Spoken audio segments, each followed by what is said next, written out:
If we look at a group G with binary operation star, an abelian group is one where the maximum structure is given to a set with a single binary operation. He is associative. There exists an identity. Inverses exist with respect to that identity. And if it's abelian, it's community. Okay?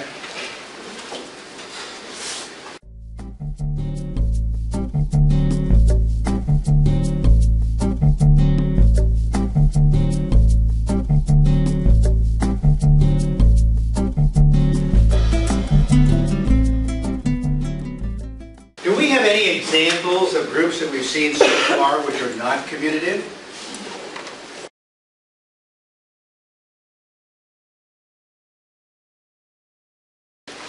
Can you think of any examples that we've given where either the operation A star B is not equal to B star A for some choice of A and B?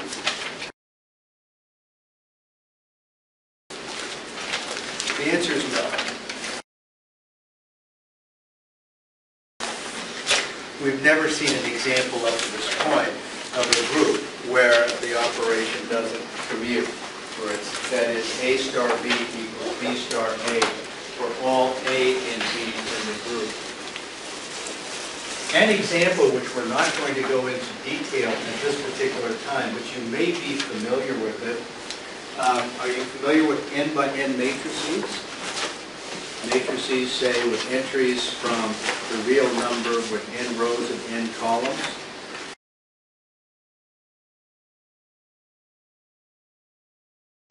Familiar object? Whether it's familiar to you this morning or not, it will be familiar to you before we finish this 3-week period, because linear algebra is one of the topics which is covered on this particular exam. So we do go over this in more detail. But, for example, if A is a matrix, and I can write an example of a 2-by-2 matrix, here would be an example of a 2-by-2 matrix. You could call this matrix A, and come up with a second example of, say, a 2-by-2 matrix.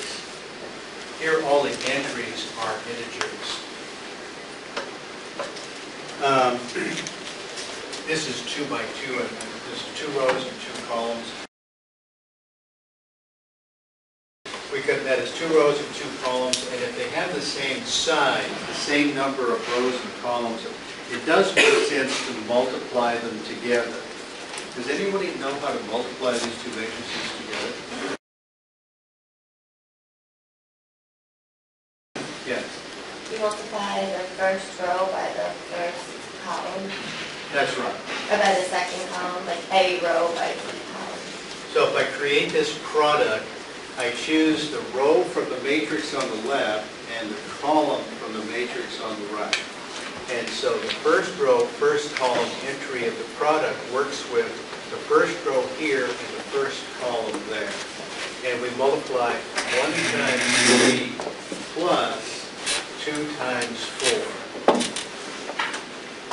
Sorry, 2 times 2.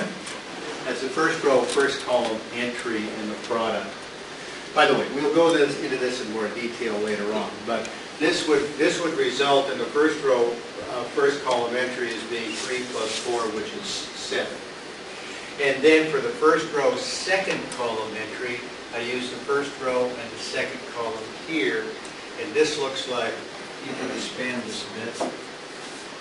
This looks like 1 times 1 plus 2 times 1. Okay. This is just the definition of matrix multiplication.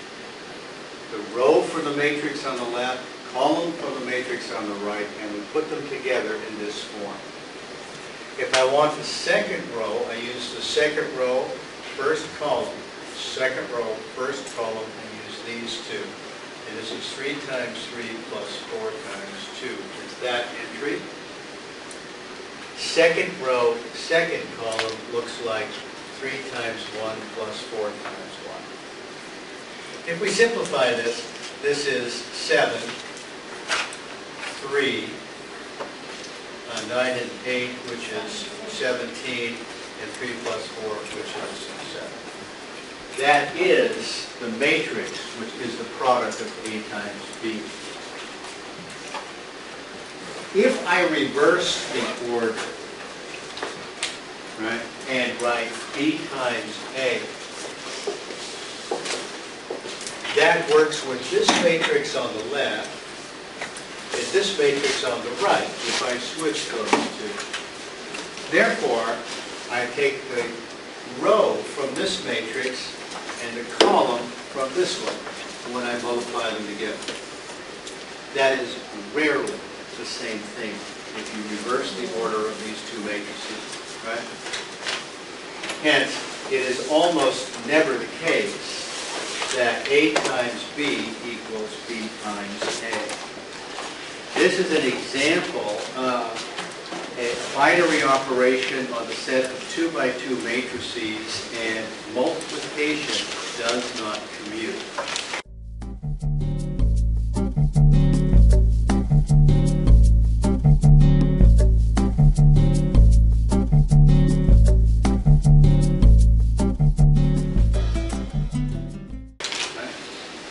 So we'll look at that example in much more detail later when we're actually considering the topics in linear algebra.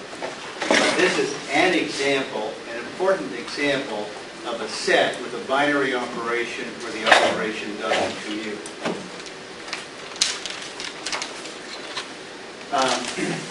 We could obviously construct an example using a chart where, as long as it's associative, there exists an identity, there's an inverse for every element, but the chart fails to be symmetric, right? Remember, if we create a chart like this, and the entries here, the entries here, and this is the main diagonal. If the chart is symmetric, as we fill it out, then the operation is commutative. So if we create such a chart which satisfies all the other properties, but is not symmetric, that would be an example of a non-commutative binary operation. It turns out that the smallest proof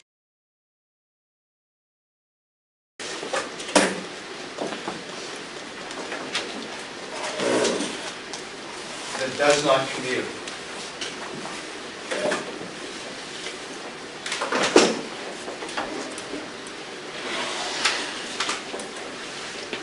has 6 elements.